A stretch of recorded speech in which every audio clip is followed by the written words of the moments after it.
uma mensagem desde o retiro. Eu já estou no 4º culto com a mesma mensagem. Mesmo versículo, mesmo texto, e não saí dele. A mensagem de hoje é a continuação. E a última parte da revelação do homem, parte 3. A próxima vez que eu vim ministrar aqui, nós vamos falar da revelação da igreja, parte 4. Que é a mesma mensagem. Eu queria que você abrisse em Salmos 8, verso 3. Está com saudade de mim? Não. Já percebeu? Percebeu? Eu fico um pouco longe. Está com saudade de mim? Ele, oi? Hã? Não. Você já falou, mas meu amigo, hein, irmão? É que virou diácono, agora, irmão. Percebeu, Vincent? Antes de ser diácono, não, pastor, saudade do senhor. Agora virou diácono, irmão. Acabou esse negócio, acabou. Melissa está aí? Cadê Melissa? Levanta a mão. Ele é assim, Melissa? Ele é assim. Olha lá, sua esposa.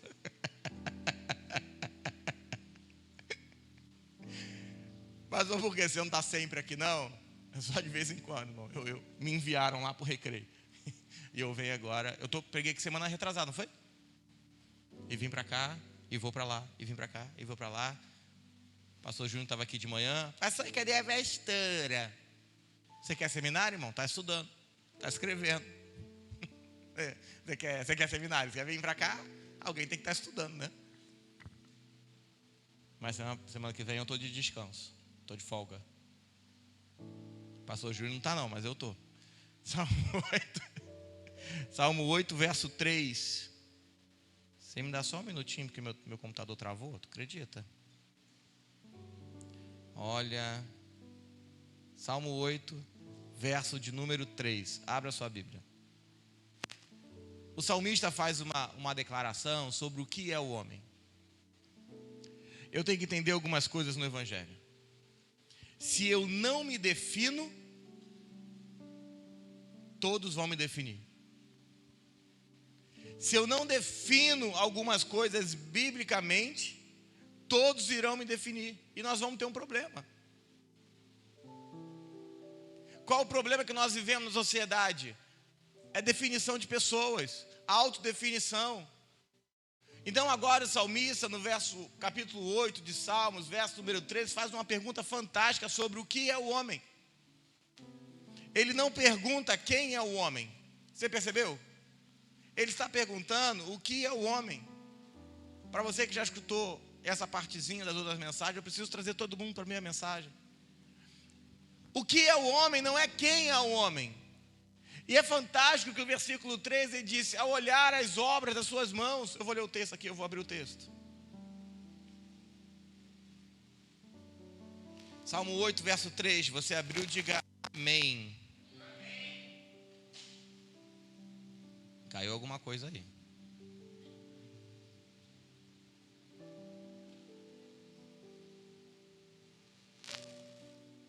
Isso. Agora chegou. Salmo 8, verso número 3. Você que não abriu, diga não tem. Irmão, em nome de Jesus. Você vigia na terra.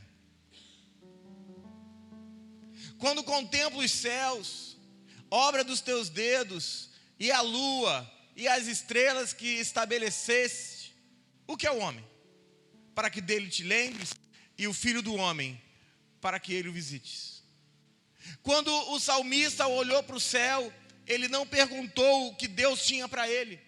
Quando o salmista olhou a criação, ele não pergunta, Senhor, por que eu estou passando por essa dificuldade? Quando o salmista olha para o céu, ele só tem uma pergunta a fazer. Olhando toda a criação que você fez, eu só posso ter uma pergunta: o que é o homem? Porque se nós olharmos os 6 dias da criação, Deus só fez toda a criação para estabelecer o homem. Porque antes de o homem nascer ou de gerar Adão, toda a atmosfera para que ele nascesse já estava pronta. Deus leva 6 dias para criar uma atmosfera, para um dia criar uma pessoa. Você pegou? Durante dias Deus cria uma atmosfera, que vai ser a atmosfera necessária para que aquele homem viva. Vira para esse irmão que está ao seu lado e fala assim, toma cuidado, porque a atmosfera que você respira é tão importante quanto a vida que você tem. Porque Deus não fez a vida para você viver em qualquer atmosfera. Jesus passou por isso, já preguei isso aqui. Jesus um dia foi entrar numa casa, tinha uma menina morta. Jesus vira e fala assim, ó, Pedro, João, Tiago, entra comigo, os demais, pai, mãe, entra, os demais saem. Nem Jesus quis praticar alguns milagres na presença de um monte de gente, porque entendia que a atmosfera estava errada. Que dirá eu e você, irmão? Você já se perguntou se a atmosfera que você vive está certa ou errada para melhorar a sua vida? Você já se perguntou se a atmosfera que você vive é a atmosfera necessária para isso? E eu acho importante porque o salmista não pergunta quem é o homem, mas pergunta o que é, do que é feito, para que funciona, o que é esse homem. E se eu não entender para o que o homem foi criado, eu não vou conseguir definir mais nada. O que é uma família? Você já reparou que a sua definição de família é diferente da definição de família de Deus? Um dia Jesus está sentado, aí pergunta assim para ele, Jesus, tua mãe, teu irmão, estão tudo aí fora. Aí Jesus falou, falei, quem? Tua mãe, teus irmãos, quem? Não. Minha mãe, meus irmãos, minhas irmãs, são aqueles que fazem a vontade do meu Pai. Já reparou que você tem chamado de irmão gente que nem Deus chama? Eu não estou inventando isso não, está escrito. Mas agora, 600, 700 anos depois, o escritor de Hebreus, que nós cremos aqui nessa igreja, que foi Paulo, se você crê diferente, não me faz diferença nenhuma. O apóstolo vai responder. Abre aí em Hebreus 12, verso 6.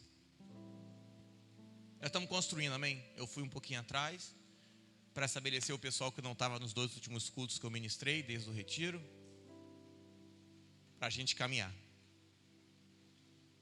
Olha como a pergunta é a mesma. Hebreus 12, verso 6. Antes alguém em certo lugar deu pleno testemunho dizendo, o que é o homem que dele te lembres? Ou o filho do homem que o visiste? A minha pergunta, versículo 7. O fizeste por um pouco menor que os anjos, de glória e de honra o coroaste, o constituíste sobre as obras das tuas mãos. Todas as coisas estão sujeitas debaixo de seus pés. Ora, desde que lhe sujeitou todas as coisas, nada deixou fora do seu domínio. Agora, porém, ainda não vemos todas as coisas que a ele sujeitaste. Vemos, todavia, aquele que por um pouco, tendo sido feito menor que os anjos, Jesus.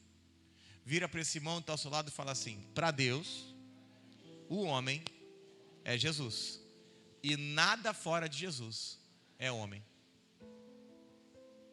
Pastor, como assim? Porque ao confessarmos o Senhor e crermos nele, nós somos alocados em Cristo. Ele como cabeça e nós como corpo. Então agora, em Cristo, para Deus, todo homem tem que ser Jesus. Por quê? Porque Deus não conta nada na sua vida que não esteja em Cristo. Nada. A única medida de homem na terra que Deus considera é Jesus. Posso te contar uma notícia triste? Posso? O problema foi que a igreja evangélica preparou os membros para serem igual aos seus pastores, mas Deus quer que nós sejamos iguais a Jesus. O problema é que existe uma crise de liderança altruísta, que desejou que as pessoas fossem iguais a eles. Vamos reproduzir as mesmas coisas, nós vamos fazer as mesmas coisas, porque você vai não sei o quê, se andar perto de mim eu derramo da minha unção. Você é um palhaço. Você não passa de um palhaço de circo, com o microfone na mão, dizendo que é palestrante evangélico. Só isso. Não, irmão. Só existe uma medida que precisamos estabelecer na igreja. Eu preciso pregar um evangelho que te transforme a cada dia mais parecido em Jesus.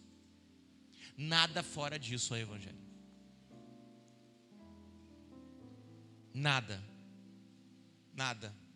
Nada fora disso é evangelho. Então, se eu não defino o que é o homem, outras pessoas vão definir. E só quem sabe o que é o homem, sendo Jesus, é o próprio Deus. Não é quem sou, o que tenho, o que ganho, mas o que sou, do que fui feito, para que fui feito, para que Deus te criou. te criou para você casar e ter uma família linda? Em que texto, irmão? Estou indo contra casamento, não. Antes que alguém fale, pastor, pregou contra casamento. Não. Mas esse não é o motivo original. Eu gosto de um texto, está em Romanos 8, verso 21. Abre lá que a gente vai começar a folhear. Romanos 8, verso 21.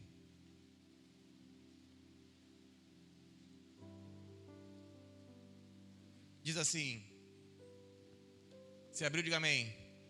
Na esperança de que a própria criação seja redimida do cativeiro da corrupção para a liberdade da glória dos filhos de Deus. Vamos ler um pouquinho acima, 19.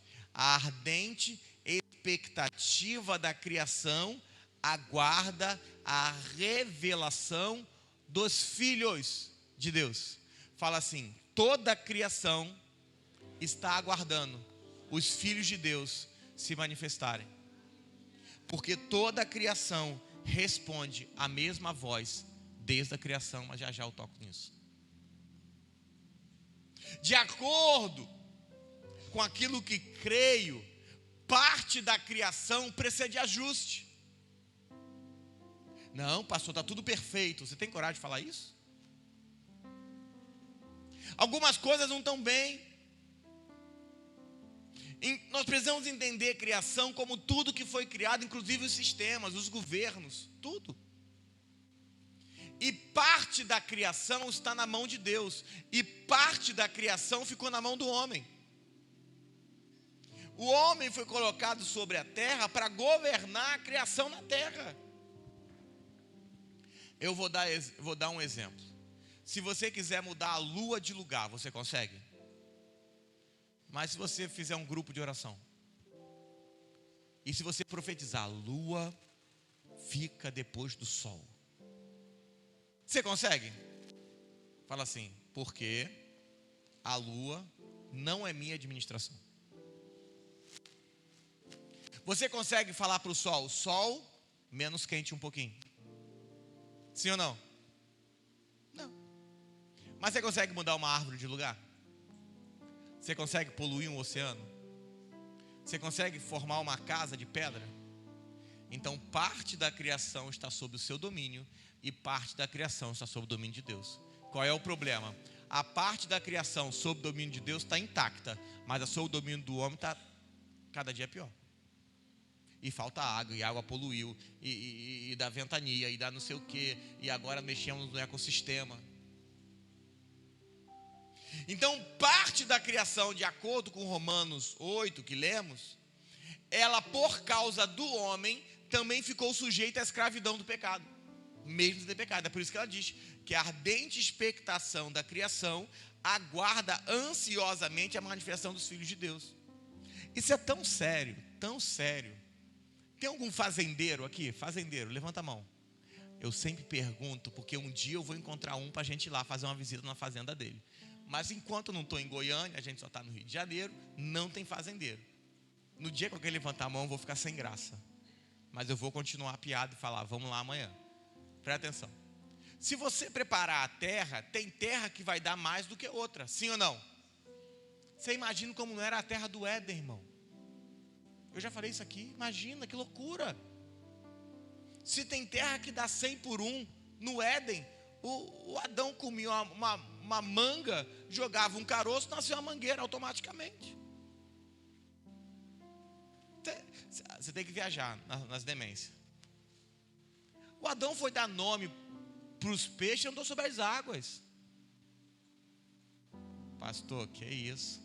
Irmão, o Pedro que negou Jesus andou, você imagina o Adão colorado de glória. O Adão queria, a mulher dele ficava estressando, ele desaparecia, aparecia em outro lugar. Falava assim, chega, com você eu não quero mais não. O Felipe fez isso, irmão. Adão devia, sua mulher, eu já falei isso aqui, devia pegar a baleia, entrar na baleia, nos peixes grandes e brincar de corrida no mar. Falar, hoje a brincadeira é jet ski do Éden. Pastor, que loucura é essa? Irmão, só estou falando coisas que aconteceram na Bíblia. E vou melhorar. Com uma terra e escravizada, segundo o texto de Romanos. Você imagina como não era no jardim, gente. A mulher falava assim: ai, Adão, ai, era 2 uvas, não tem problema não. Toma, uma para você, uma para mim. Não, mas agora eu quero 4, então multiplicar. 4. Irmão, os discípulos multiplicaram pão, irmão. Você imagina como não viveu Adão. Mas por quê? Porque a terra, entenda, Deus não criou a terra para ele. Deus não respira ar. Deus não precisa de terra. Deus criou a terra para você. Fala assim: porém, eu tenho que ser responsável pela terra. Quando o homem recuperar a liberdade, de fato, parte da criação que estava no seu domínio voltará a ficar estável. Eu, se fosse você e está com um caderno, eu escrevia: quem não está, que Deus tenha misericórdia da sua vida e não te fulmine nesse momento. Estou brincando. Eu escrevi assim: eu tenho uma medida de responsabilidade para alcançar em Cristo. A igreja evangélica deveria estar tornando pessoas responsáveis e não meninos mimados procurando os próprios sonhos. Ah, eu vim para a igreja porque minha vida está ruim. E vai ficar pior. Porque Deus não quer trabalhar com você. Deus quer matar você para trabalhar com Cristo em você. Deus não precisa dos seus sonhos. Deus não quer os seus sonhos. E Deus detesta os seus sonhos. Deus só tem prazer nos sonhos dele. Então, que Deus ruim. Não, irmão, você que conheceu um Deus humanizado. O texto vai dizer que Deus não é homem para que minta. Deus não é homem. Eu falei sexta-feira aqui. Você peca, aí na cabeça da igreja evangélica, Deus, ele pecou. Ai de mim mesmo. Não tem como, né? Ai, o mundo está passando por guerra. É sério que você crê num Deus desse jeito? Está te faltando Bíblia, irmão. Não houve doença sobre a terra que tirou Deus do trono, que preocupou Deus, que tirou Deus da sua fase Deus. Irmão, toma cuidado que Deus vai te fulminar. Não, irmão, você vai se fulminar sozinho. A gente vai começar a ter que desculpar Deus de coisas que Deus nunca fez. Ah, pastor, mas tem coisa errada na natureza, na sociedade. Tem, mas Deus não pecou. Deus não é responsável pelas suas atitudes erradas. Você fez sozinho. Não culpe a Deus por coisas que você projetou. Para. Tira Deus do seu cantinho, um homem, e começa a colocar Deus em Deus de verdade. Pastor, o que Deus está fazendo na terra? Deus está fazendo Cristos na terra. Deus quer que você se pareça com o Filho dele. E Deus vai apertar você até que isso aconteça. Deus não está preocupado com a sua alegria ou com a sua felicidade. Se você casa ou fica solteiro, se está feliz ou infeliz, se está bem, Deus não está preocupado. Deus só tem uma preocupação: que qualquer coisa tenha que acontecer para que você se pareça com Cristo. E me perdoa, nada fora disso é evangelho. É tempo de acabar os cultos de dar chave de casa e começar a buscar a chave do reino. É tempo de acabar os cultos. Você quer chave de casa, irmão? Procura uma imobiliária, lá tem chave de casa. Você quer chave de casa? Procura aí uma imobiliária. Procura um crente, porque ele vai abrir a porta para você. A porta da... Para, isso não é evangelho. Isso não é evangelho.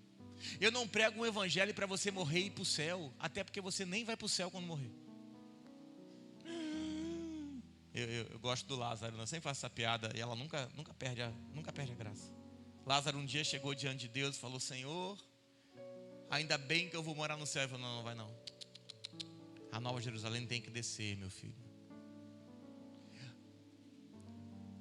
Eu fui numa igreja pregar, e eu falei assim: irmão, quando a gente morrer, a gente vai para o céu, amém? Aí o povo, amém. Eu falei: então eu vou morrer agora.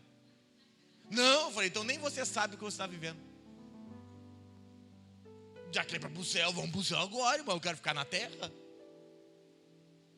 Eu não prego para você ir para o céu. Eu estou pregando para você ficar perfeito. Eu estou pregando para Deus olhar para você e falar: opa, está se parecendo com meu filho. Eu não prego para que você tenha uma esperança futura, porque eu não estou pregando esperança futura. Nós pregamos uma esperança eterna. A esperança é algo que foi, algo que será e algo que está sendo, porque a nossa esperança é Cristo, esperança de glória. Esse é o texto. Se o que você ouviu até hoje numa igreja não te trouxe como responsável, então o que você ouviu foi um falso evangelho, que pôs você no centro de tudo, para que você não seja responsável por aquilo que Deus entregou na sua mão. Então, pastor, como faço para que a criação me responda, para que as coisas me respondam? Simples. A criação só vai responder aqueles que querem se tornar responsáveis, porque Deus não entrega a herança na mão de imaturos. Eu brinco com Samuel. Um dia eu estava saindo de carro, o Samuel tem 9 anos, meu filho, fez uma pergunta: papai, esse carro é meu? Aí eu falo: é. Aí ele com 9 anos responde: então me deixa dirigir. Aí eu falei Gálatas 4, verso 1, que todo herdeiro, enquanto menino, de nada difere de um escravo, ainda que seja senhor de tudo. Não adianta você saber que você é herdeiro e não querer amadurecer para Deus entregar na sua mão o que te é de direito. O problema de uma igreja não é uma igreja que não sabe que é filho, é uma igreja que não quer crescer, porque é imatura. E Deus não pode entregar coisa grande para gente imaturo, para criança, porque Deus não trabalha com desperdício. Tanto é que em toda a multiplicação do pão, tudo que sobrou, mandou guardar, porque Deus não trabalha com desperdício. Pastor, eu nunca ouvi isso. Não tem problema, é porque a religião não quer que você seja responsável por nada, nem pela criação. Vira para esse irmão que está ao seu lado e fala assim: passada a introdução, nós já sabemos que o homem é Jesus, o verbo encarnado e o responsável por toda a criação. Diferente do que você entendeu, não foi Deus que fez todas as coisas, foi Cristo que fez todas as coisas. Deus fez todas as coisas em Cristo, porque a palavra vai dizer que tudo foi feito por Ele e por intermédio dele, do verbo, e sem Ele, nada do que foi feito se fez. Então quem fez todas as coisas foi o verbo encarnado. Então agora esse verbo vai encarnar. Nós vivemos numa geração que não definiu o que é o homem segundo Deus. Então nós temos milhares de filosofias. Nós temos orgulho de definirmos nossas vidas sem Deus. Eu fiz isso com as minhas mãos. Isso aqui é fruto do meu trabalho. Deve ser uma vergonha para a gente que é crente, porque isso demonstra alguém que não é dependente de Deus. Você consegue viver a sua vida sem Deus e falar que Jesus é tudo, sem definir o que é o homem. O que nós somos é uma incógnita. Uma incógnita, irmão.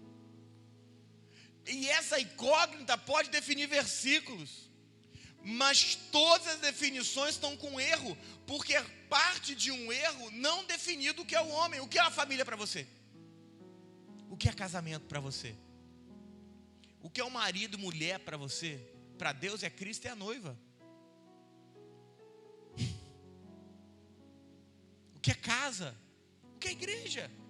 Se nós partimos de definições próprias, entenda, se não foi Deus quem definiu foi o diabo. Aí estão pregando na igreja a experiência do diabo, porque se não é Deus que define, irmão, é o diabo que define. Olha que louco isso. Olha que louco.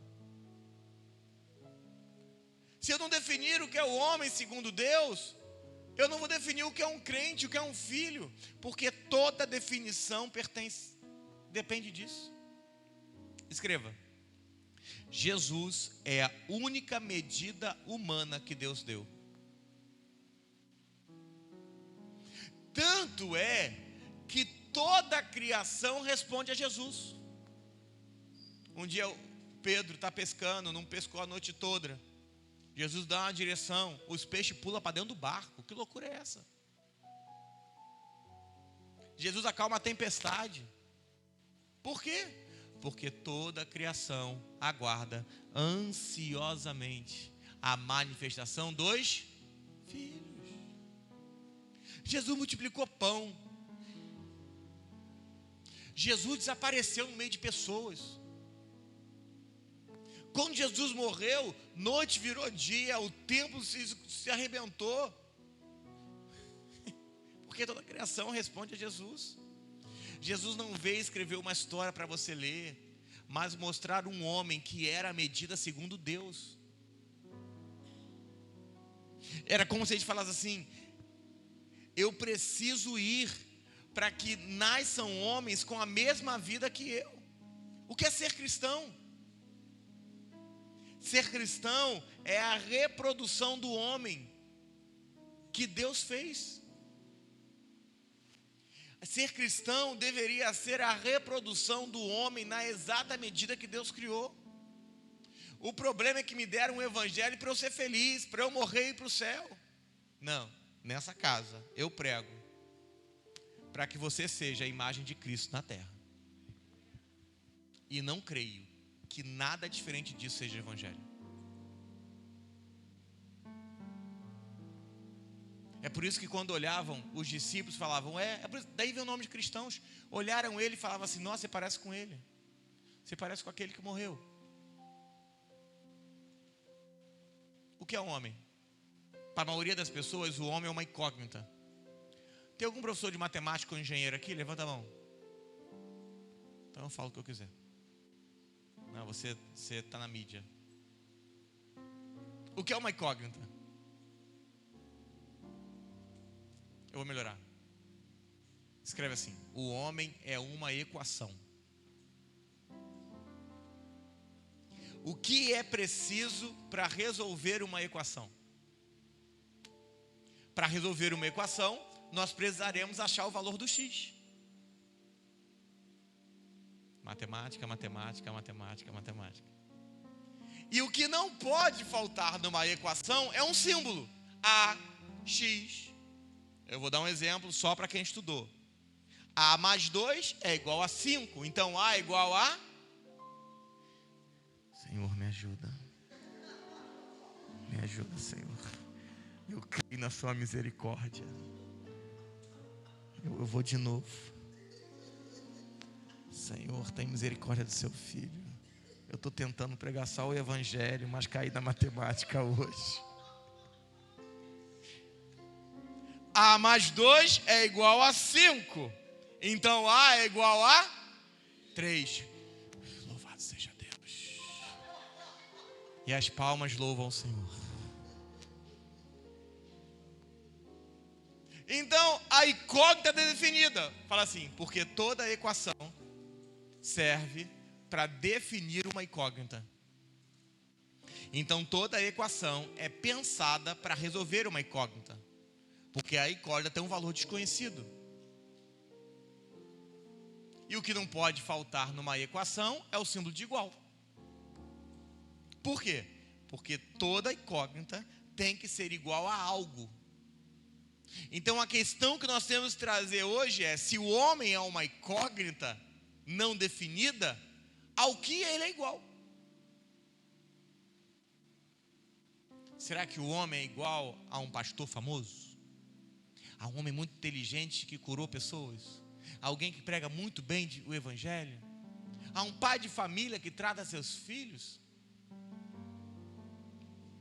Então agora nós vamos ter que tentar resolver ao que esse homem é igual. O homem é uma incógnita igual ao quê? O problema é que em toda equação nós temos equações verdadeiras e equações falsas. Certo, Aline? 3 mais 2 é igual a 6. É verdadeiro ou falso? Então nós temos uma equação falsa. Qual é o problema? é que se nós estamos numa equação falsa, eu vou definir o homem de maneira fraudulenta. E é o que nós temos hoje em dia. Homens definidos pelo mundo. Mas se eu falo para você que 3 mais 2 é igual a 5, tem uma equação verdadeira. Então quando Jesus veio à Terra, quando Cristo veio à Terra, o que ele veio definir é ao que esse homem era igual. Só isso. Mas se cada um de nós resolvemos de uma maneira, isso pode responder o porquê que o mundo está do jeito que está. O porquê que nós temos uma comunidade de pessoas aqui com razões diferentes de vida. Entenda, você foi desenhado por Deus para ter um valor. Olha, isso é bonito. Vira para esse irmão que está ao seu lado e fala assim: você foi desenhado para ter um valor apenas. Fala assim: você era uma incógnita, mas que precisa ser igual a Cristo e nada além disso. Qual é o problema? É que 1 mais 1 mais 1 mais 1 mais 1 é 5 e 4 mais 1 é 5. A diferença é qual a força que você faz para chegar no resultado. Tem gente que é mais inteligente, vai levar menos tempo. Tem gente que gosta de ser burro, vai levar mais tempo. Tem gente que gosta de sofrer, tem masoquista na igreja. Tem, irmão. Você já passou do lado de alguém que o cara olha para você e ele acha que você está de mal com você? Tem gente que tem mania de perseguição. Eu vou dar um exemplo. Eu sou um ser desligado. Lá no Recreio hoje foi fantástico, irmão. Eu passei por 2 coisas hoje sensacionais. Foi um cara que é gêmeos no Recreio hoje. Eu achei que eu estava num loop temporal. E eles estavam com a mesma roupa. Um veio e falou comigo, eu já conhecia, porque vai lá, membro da igreja, tá lá. Veio e falou: tudo bom, pastor, como é que você tá? E eu tô aqui conversando, daqui a pouco vem a mesma pessoa. Eu falei: eu já passei por isso. Eu falei: caramba, como é que eu vou pregar, cara? Meu irmão, meu irmão, que loucura é essa? Aí eu olhei em volta, não achei. Eu falei: cara, eu olhei para ele, eu falei: é a minha pessoa, não é possível. Aí daqui a pouco vem o outro, eu falei: ih, meu irmão, duplicou. Eu falei: eu não estou bem. Não, eu não estou bem mesmo. Pastora não está em casa, né? Pastora está com Samuel. Eu fui para casa, saí do Recreio muito cansado, acabei de pregar, vim aqui, fui para casa. Almocei. Peguei o prato, botei na pia. Peguei o celular, botei no YouTube e sentei na cama aqui, ó. Dormi. Acordei 4h15. Perdi o culto da manhã. Tô bem não, irmão. Eu falei: meu Deus, eu perdi o culto. Fui olhar no celular, eu falei: caramba, perdi o culto e ninguém me ligou. Eu já estava revoltado. Eu falei: como é que esses irresponsáveis não me ligaram? Não, é vocês mesmo. Pessoal da base, não estou nesse nível de intimidade, chamar de irresponsáveis ainda não. Estou chegando, estou melhorando a cada dia, mas ainda não cheguei. Falei: Fred e Leide, meu irmão, eles vão para o inferno.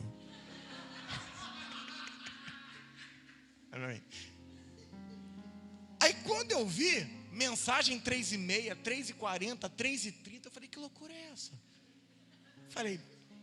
Aí eu fui para a segunda loucura. Meu telefone está errado. Perdeu o horário, meu telefone. Que horas são agora? Acordei para me acordar para ir no culto da manhã. Cheguei na cozinha. Eu falei: ih, eu já preguei de manhã. É o culto da noite. Falei: não estou bem não, irmão. Eu estou com um problema mental. Falei: qualquer dia eu vou acordar, não saber quem eu sou. Mas se eu olhar no espelho e ver Cristo, eu estou feliz, amém? Só para você descontrair, porque a palavra é pesada. Você não é mais uma incógnita com o advento de Jesus. Nós precisamos ter uma igreja que seja Cristo em todo o ambiente, que queira se parecer com Ele. Irmão, você não trabalha para ser feliz ou para ser rico. O nosso trabalho na igreja tem que ser para te transformar mais parecido com o Senhor. O homem é Jesus. Se há algo que vai destabilizar a sua vida, por mais que você venha à igreja, é que você vem aqui e não tenha definido por Deus o que é o X da sua vida. Quem é você? O que é você?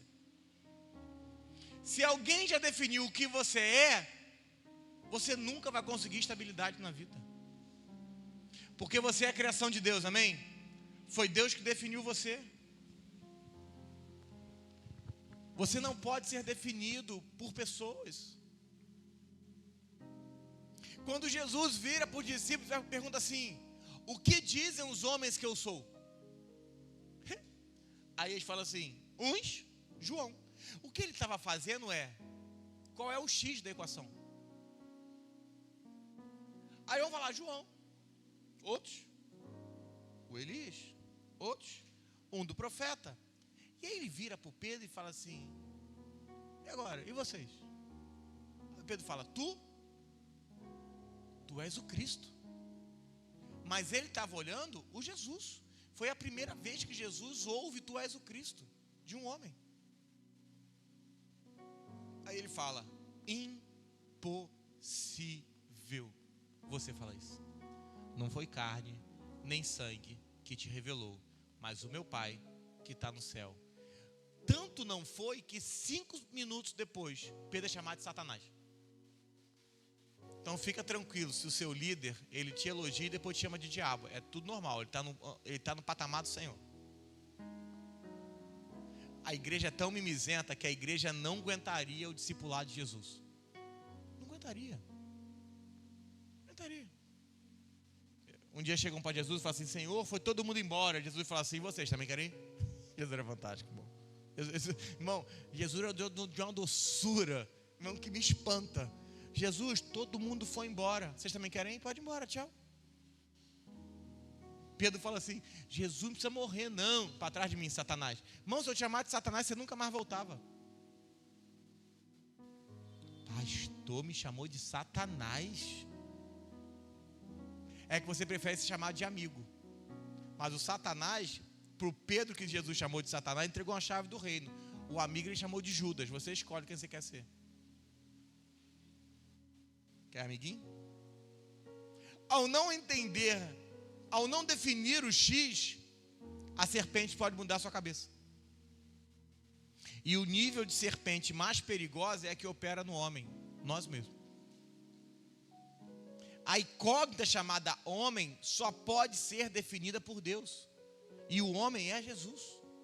Nós precisamos nos parecer com Jesus. Se o X é o Cristo em mim, me transformando a cada dia mais nele, então toda a criação deve se sujeitar a ele, que está em mim. Vira para esse irmão que está ao seu lado e fala assim: cada crente é igual a Cristo em mim.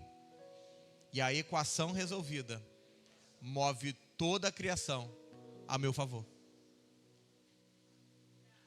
Faça as perguntas corretas e Deus vai soltar as cortinas da criação a seu favor. É que você é chato. Não vou eu que vou fazer isso não. Vira para você que está desse lado do seu irmão e fala assim: você é chato. Pastor, mas quem falou você? Não, irmão. Eu tenho. Não, Alguém se identificou. Olha para mim, presta atenção, olha para mim. Eu não posso falar que você é chato. Presta atenção. Você que está falando que sua mãe é chata. Olha para mim, presta atenção. Se eu falar que você é chato, você semana que vem, se vier aqui, você vai me ver e pode não vir.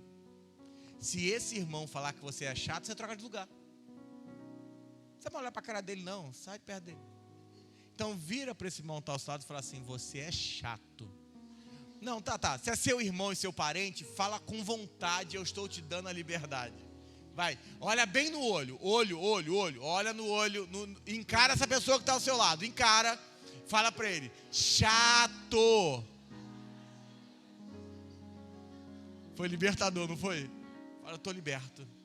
Se eu tirasse uma oferta agora, a maior oferta da igreja, de tão livre que você está, olha para mim, presta atenção. Se você fosse Deus, você teria te fulminado. Presta atenção. Pastor, que isso, pastor? Porque você não sabe nem o que você quer. Você tem uma hora que pede uma coisa e depois agradece por não ter recebido. Ai, Senhor, queria tanto o fulano. Aí daqui a pouco você fala assim, ai, graças a Deus o fulano não está na minha vida. Calma aí. Aí é nessas horas que Deus fala assim, ai, ainda bem que eu não te dei ouvido. Ai, Senhor, queria tanto esse emprego. Ai, Senhor, que emprego do diabo. Sério. Ai, Senhor, queria tanto ter o fulano com um amigo. Ih, Jesus, fulano é tão chato. Ai, Senhor, abençoa a fulana, minha melhor amiga. Ih, Senhor, fulmina ela, fofoqueira. Irmão, se Deus tivesse te escutado, você estava morto. Você já reparou que talvez 90% das suas orações Deus nunca quis responder? Porque foram orações suas. Isso ficou sendo legal, porque podemos chegar aos 100. Se Deus tivesse te escutado, talvez você não tivesse nem casado com a pessoa que você está hoje, porque você queria outra pessoa. Aí hoje fala, ai, você é o amor da minha vida. Por quê? Porque Deus não te ouviu. Porque o amor da sua vida foi o crápula, que hoje está fumando maconha, que está adulterando. Fala assim, graças a Deus, Deus tem hora que não quer me escutar. Parece controverso, não parece? Não parece estranho? Irmão, se você fosse o Deus sobre você, eu já teria te matado. Você tem hora que se olha no espelho e fala, não estou aguentando eu. Irmão, se você tem hora que não se aguenta, imagina Deus. É por isso que essa casa prega sobre cruz, porque eu quero te matar e te ajudar. Eu vou matar suas vontades, seus desejos, suas crises, seus problemas. É hora de morrer, irmão. Você vai ser pendurado na cruz igual Jesus. Todo o seu ego, toda a sua vaidade, todos os seus traumas, todas as suas orações. Tem um livro chamado Orações Não Respondidas. Louvado seja Deus.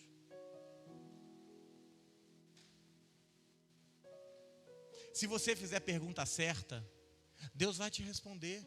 É que as suas perguntas são chatas. Irmão, sério, olha para mim, olha para ti. Tem hora que você se acha chato, não tem? Você imagina Deus, que está dentro de você. Tem hora que você não sente o sentimento assim, ai, eu sinto algo me sufocando. Eu acho que é coisa da minha cabeça. Não, é Deus querendo terminar com a sua vida rápido. Eu vou esgoelar você, não aguento mais esses pensamentos mesquinhos, vaidosos. Essas crises existenciais. Se está com dinheiro, reclama porque está gastando demais. Se não tem dinheiro, reclama porque quer emprego. Se está namorando, reclama do namorado. Se está solteiro, reclama que está solteiro. Se os amigos saem, você reclama que não te chamaram. Se te chamaram, reclama porque você foi para o lugar que você não queria. Se você sai para comer, não pode comer fora porque você está com dieta. Se você fica em casa e o iFood não funciona, você reclama, tem que fazer comida. Se a dieta chega, você reclama que a comida é ruim. Pelo amor de Deus, cala a boca! Não é você que não está se aguentando, não. Acho que Deus não está aguentando a gente. É por isso que diz, crucificados estamos com Cristo. Precisamos estar crucificados com Ele. Ajuda aqui, Fred. Chega. Entenda, olha para mim. O homem foi criado ao 6º dia, para reproduzir tudo que havia sido feito no primeiro. Fala assim, o homem, olha só para mim, foi criado ao 6º dia para reproduzir tudo que havia sido feito no primeiro. Você quer ir lá comigo? Abre Gênesis 1, vamos lá. Já foi. Só acalmar. Gênesis 1. Gênesis 1, verso 1. Posso? No princípio criou Deus os céus e a terra. E a terra estava sem forma e vazia. E havia trevas sobre a face do abismo. E o Espírito de Deus se movia sobre a face das águas. E disse Deus, haja luz, e houve luz. E viu Deus que a luz era boa. E fez Deus separação entre luz e trevas. E chamou Deus a luz de dia e as trevas de noite. E houve tarde e manhã do primeiro dia. Fala assim, e Deus disse, haja luz. Sublinha a luz na sua Bíblia. Sublinha. Olha o problema. Porque agora, no versículo 14, Deus diz assim, disse também Deus, haja luzeiros no firmamento dos céus, para fazer separação entre dia e noite, e sejam sinais para as estações, para dias e anos, e sejam para luzeiros no firmamento, para os céus, para iluminar a terra. E assim fez. Fala assim, temos um problema, porque só no quarto dia Deus fez o sol. Mas calma aí. No versículo 4, Deus disse, haja. Mas só no terceiro e no quarto dia que Deus começa a fazer o sol. Como é que teve luz? Não, olha para mim. A conta não fecha. Porque no quarto dia, Deus cria o sol. Mas no primeiro dia, disse, haja luz. E agora? Se você fosse inteligente, você perguntaria, que luz é essa? Quando Deus vira, haja luz, Jesus mais na frente disse, eu sou a luz do mundo. De que mundo? Do quarto dia, do primeiro dia, do segundo dia. Então, quando Deus disse, haja luz, naquele momento, Cristo tinha um nome, chamado luz. Mas era como se Deus falasse, haja Cristo. E houve Cristo. Você não pegou? Olha para mim. E Cristo iluminou a terra, toda a terra. Porque o sol só aparece quarto dia. O que separava luz e trevas era Cristo. Se você for mais na frente, no livro de Apocalipse, o sol desaparecerá. Nós viveremos sob a luz de Cristo. Que luz? A mesma de Gênesis. Mas preste atenção. Que fantástico. Essa luz era a luz do terceiro e do quarto dia. E luz na Bíblia tem duas implicações. A primeira, que é a luz natural. E a outra, a luz da vida. Quando Deus fez o homem no sexto dia, Jesus falou, eu sou a luz do mundo. Mas logo depois vira para os discípulos e fala assim, vós sois a luz.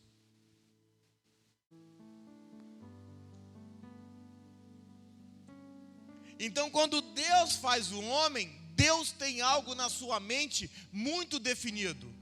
O homem foi criado para ser a luz da terra, através de Deus.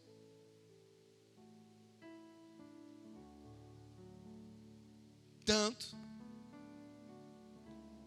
que o texto vai dizer que o homem foi criado para lavrar a terra, mas não havia chuva sobre o jardim, porque Deus não tinha feito o homem para lavrar ela. Mas pasme, o primeiro texto do homem na terra, ele entra para lavrar, mas começa colhendo. Porque no dia que o homem entrou no jardim, quem entrou no jardim? Luz. Luz, terra e semente. Tudo brotou. Você não entendeu. No dia que o Adão Luz é colocado no jardim, tudo no jardim brota automaticamente. Se você for na agricultura, toda semente precisa de luz. No dia que o homem que foi colocado lá, toda a atmosfera aconteceu. Posso? Ore menos e seja mais luz na sua casa. Ou ore mais para ser luz. Trevas não se espanta com oração. Trevas se espanta com luz. É tempo de você repreender menos o diabo e ser mais a luz do próprio Deus, porque o diabo nunca vai tocar nessa luz. Se preocupe menos com as coisas à sua volta. Se você iluminar, irmão, não há mal, não há problema que chegará à sua casa. É por isso que Jesus falou: eu sou a luz da vida, porque luz é dar vida. Quando Adão entrou no jardim sendo luz, tudo ganhou vida, porque a luz de Deus entrou no jardim. Não, pastor, luz não é vida. Quem tem filho aqui? Quando você engravidou e você foi ter o seu filho, você foi dar porque deu uma vida. Porque para Deus luz e vida é a mesma coisa. Tanto é que você vira para alguém grávida e fala: nossa, quando é que você vai dar a luz?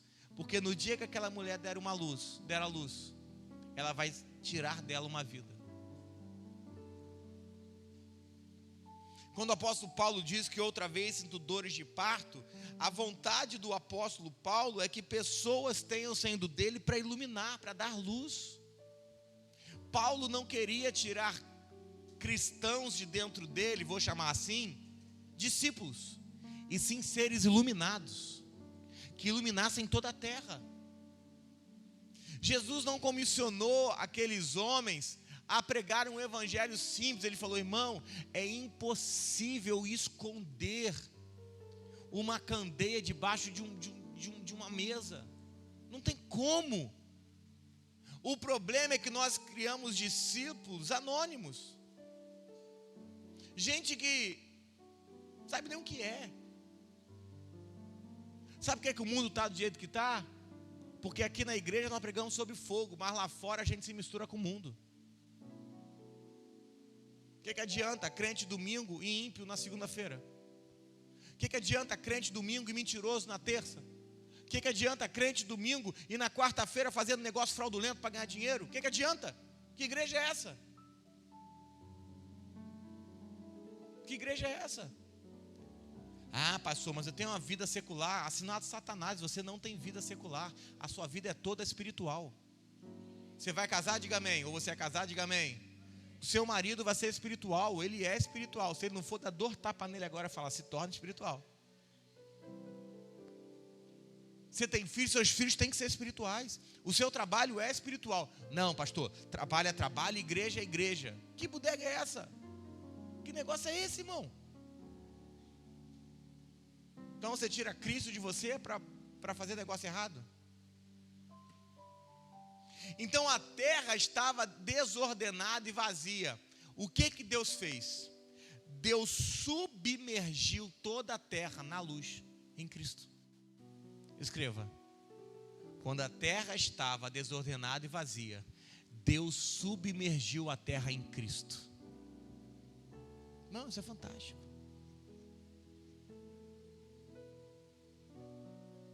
Eu vou melhorar. A terra foi batizada na vida do filho.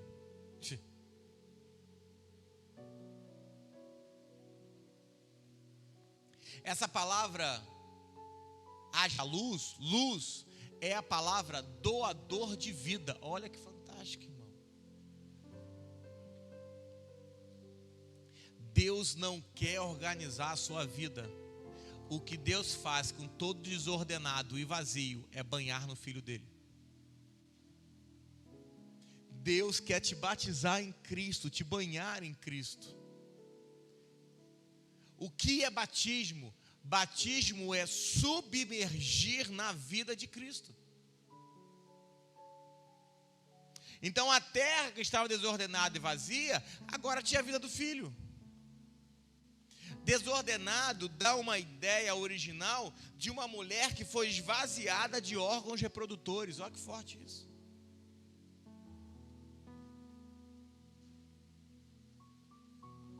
Nada pode ser ordenado sem que esteja na vontade de Deus. Nada. Um coaching não pode ordenar a sua vida. Um pastor não pode ordenar a sua vida. Para a sua vida ser ordenada, você tem que se colocar debaixo da vontade de Deus. Não há milagre. Vai doer. Deus pega a terra e enche a terra de luz. A luz de Cristo. A luz que dá vida. Presta atenção. Olha para mim, fantástico. Olha para mim. Deus pega a terra e submerge na luz de Cristo. A luz que dá vida. Amém? Agora, essa terra que estava desordenada, está ordenada e cheia de vida, sim ou não? Aí Deus fala assim: terra, me dá uma vaca. A terra da vaca. Oceano, me dá baleia. O oceano começa a dar baleia. Que loucura é essa? Porque a terra não era mais terra, era algo que estava cheio da vida de Deus. Pastor, como é que terra vai dar galinha? Sabe aquela história, quem nasceu primeiro, o ovo, a galinha? A galinha, porque a galinha brotou da terra, está escrito, é o texto.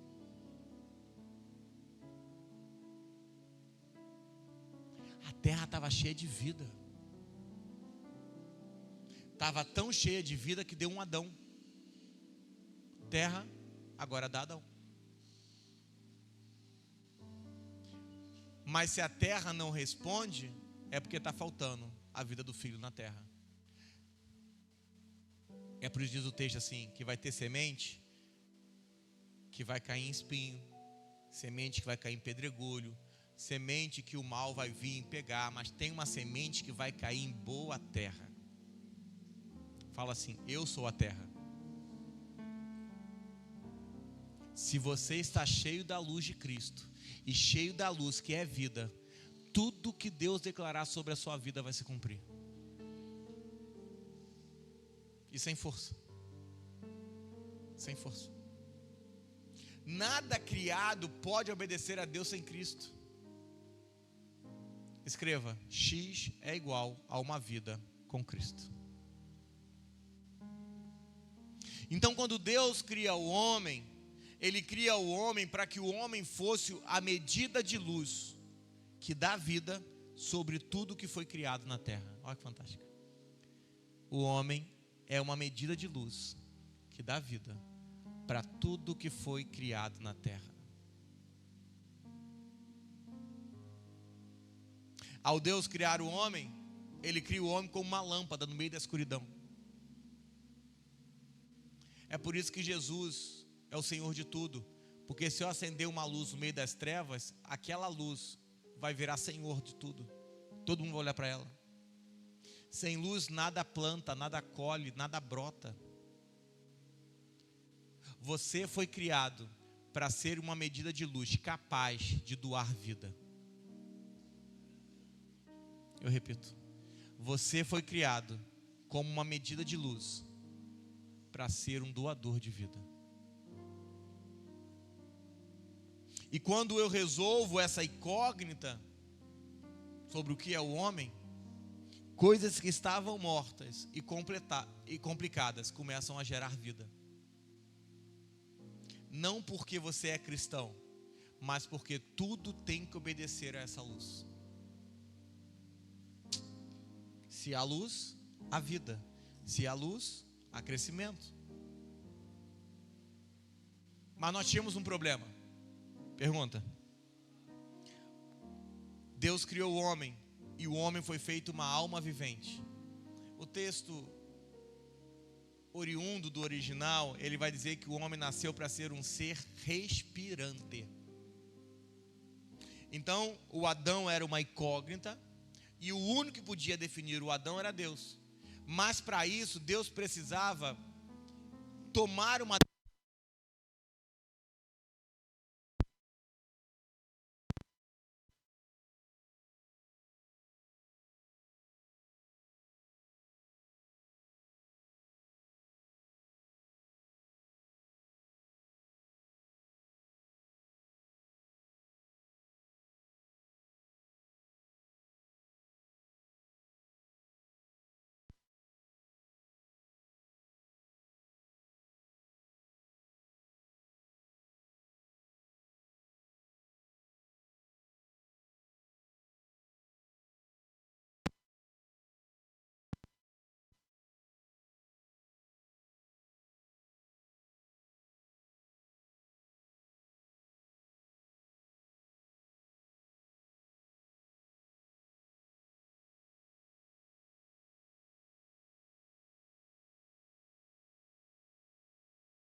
O texto de João 1, obrigado, saiu na hora certa de eu falar besteira.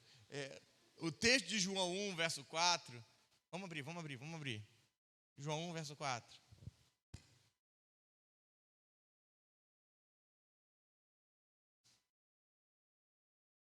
Diz assim, olha que fantástico, João 1, verso 4.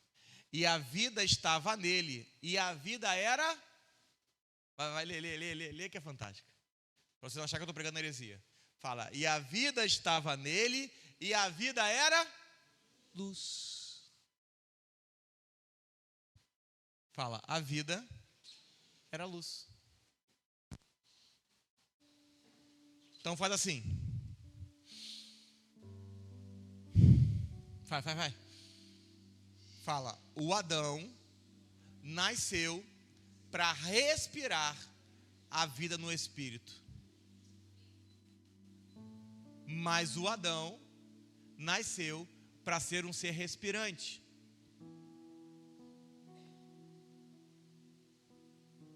Faz assim. Tanto é que Jesus não diz que ele era uma alma vivente. Jesus diz que ele é um espírito vivificante. Então Adão tinha uma escolha: respirar desde a vida de Deus ou respirar desde as suas próprias opiniões. Então, enquanto o Adão respirou a vida de Deus, pegou a zebra, é zebra. Eu brinco isso aqui direto. Você já reparou que eu olho para a Carol e falo assim, você tem nome de Joana, você tem cara de Joana. Eu descobri, a Jocélia está aí? Não, né? Tá, não, né? Eu vou deixar para fazer isso quando ela estiver. Você olha para as pessoas e fala assim, Vincent tem cara de João. Mas você não consegue olhar para uma cabra e falar assim, você tem cara de verme. Já reparou? Olha como o Adão é fantástico. Centenas de anos depois, milhares de anos depois, você olha para um cavalo e fala, cavalo. Você olhou para o cavalo e falou, ficava melhor sendo hipopótamo. Você consegue fazer isso? Não, que loucura. Mas você olha para esse cara do lado e fala assim, Rebeca ficaria melhor com você.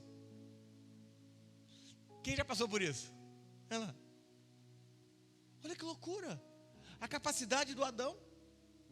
Porque se o Adão respirasse desde o Espírito de Deus, o Adão teria vida.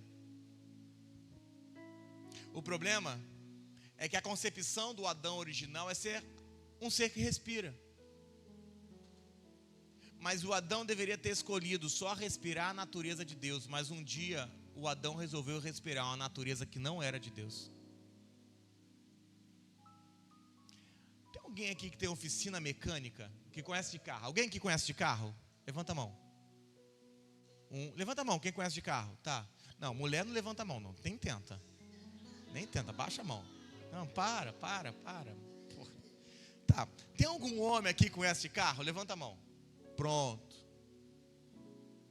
Existe hoje nos carros o motor pneumático e o motor hidráulico. Vocês sabem qual é a diferença? Eu sou engenheiro, eu vou explicar. Eu não conheço de carro, mas vou explicar. O motor pneumático funciona com ar. Sim ou não? Ar concentrado. Esse era o Adão. O Adão, quando cai, ele se torna pneumático, respirando dele mesmo. Mas o Adão não foi criado para ser pneumático. Ele foi criado para ser um ser espiritual. E hoje eu vou fazer só a alegoria. Ele foi criado para ser hidráulico. Ter água. É por isso que os textos dizem, se crê em mim, como diz as Escrituras, rios de água viva.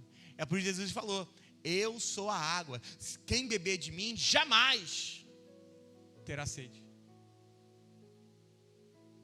Porque a concepção natural do homem era para o homem ser hidráulico. O Adão respirar desde a vida de Deus. Mas o Adão começou a respirar desde a sua própria natureza. Porque se eu respiro desde a vida de Deus, o que vai sair de mim é água. E água, e água, e água. Qual é o problema? É que os dois sistemas são incompatíveis. Se você pegar um motor hidráulico e colocar ar no sistema, o que acontece com ele? Para de funcionar. Você não entendeu. Porque toda vez que você pode estar cheio do Espírito, cheio da vida de Deus, respirando a vida de Deus, e você quiser colocar o seu próprio ar, a sua própria natureza, o que você vai fazer é que o Evangelho pare de funcionar para você. Automático. É automático. É por isso que agora, a partir de agora, todas as mensagens sobre água na vida começam a ter sentido. O rio de água viva.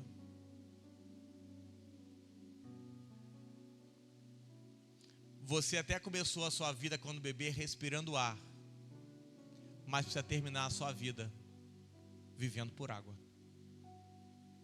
É por isso do batismo em águas.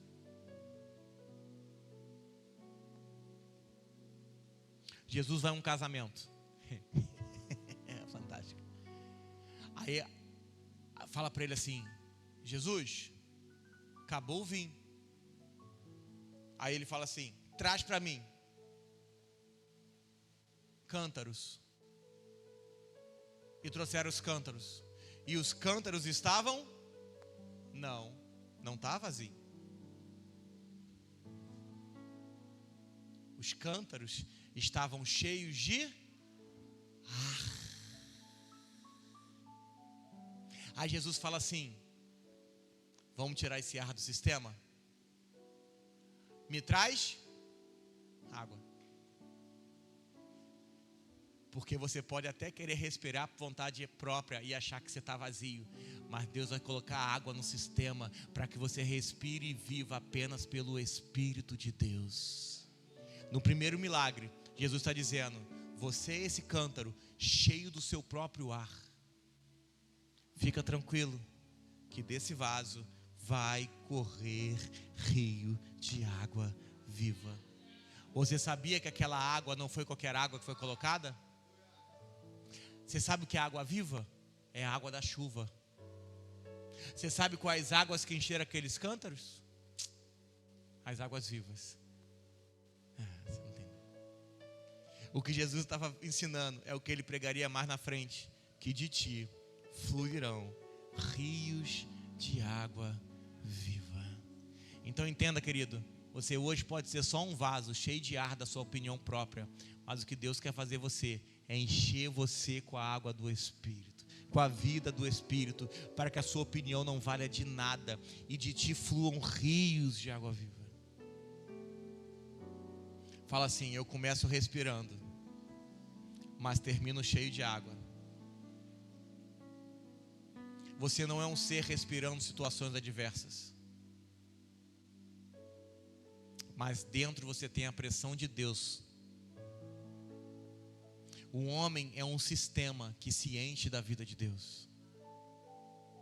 Você não é alguém respirando desde a sua alma, mas desde o Espírito que está em Cristo. O que é o homem? O homem é Jesus.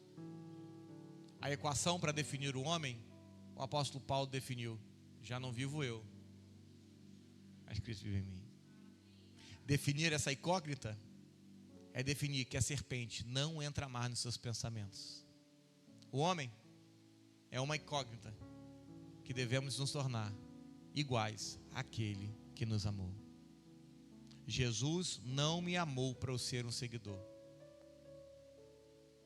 Deus me amou para que eu seja exatamente como o seu filho. Louvor pode subir? Sabe o que sua alma precisa hoje? Parar de respirar as suas vontades, seus egos, seus medos, suas vaidades, seus traumas, e começar a se encher da pressão de Deus. Olha para mim. Toda água tem uma pressão, sim ou não?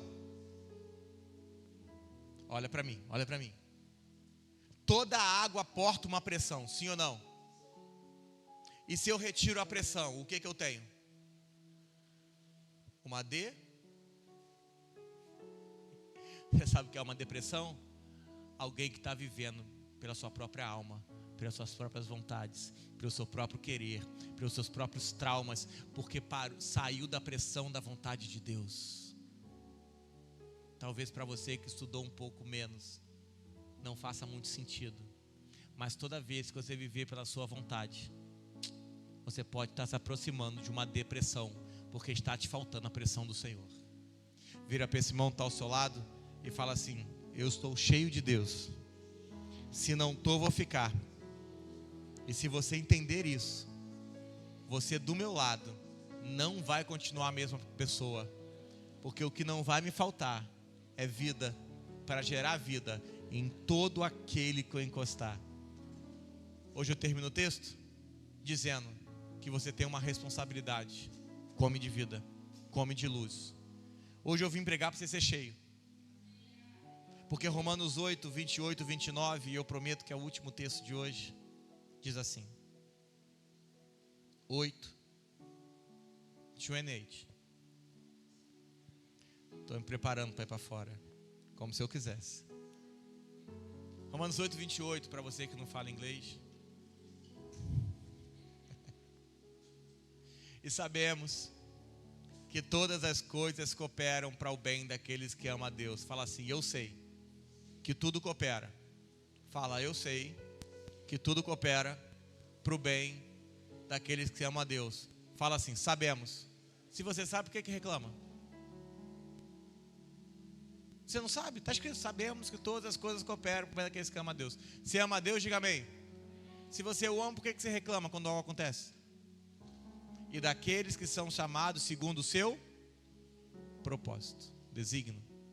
Porque o que antes conheceu, também os predestinou para serem conforme a imagem do seu Filho. Hoje eu prego e vim ministrar com um único intuito. Você vai precisar parar de respirar a sua alma, para Deus te encher da vida dele no Espírito. E na alusão de hoje, a sua alma é esse ar que entra, e a vida no Espírito é essa água que vai te encher. Vira para esse irmão que está ao seu lado, olha bem no olho dele e fala assim: deixa eu te fazer uma pergunta. Você tem respirado muito a sua alma? Vivido suas vontades, seus sonhos, seu querer? Fala assim: isso não combina com a vida de Cristo em você. Fala assim: hoje, eu, se sou você, saía da sua alma, de respirar os seus desejos, e começaria a viver de tal modo que Deus te encha com a vida dele. Olha bem no olho dele e fala assim: você tem vivido as suas vontades? Está respirando a sua alma? Responde para ele, sim ou não? Se ele respondeu sim, dá a mão para ele e traz ele aqui na frente.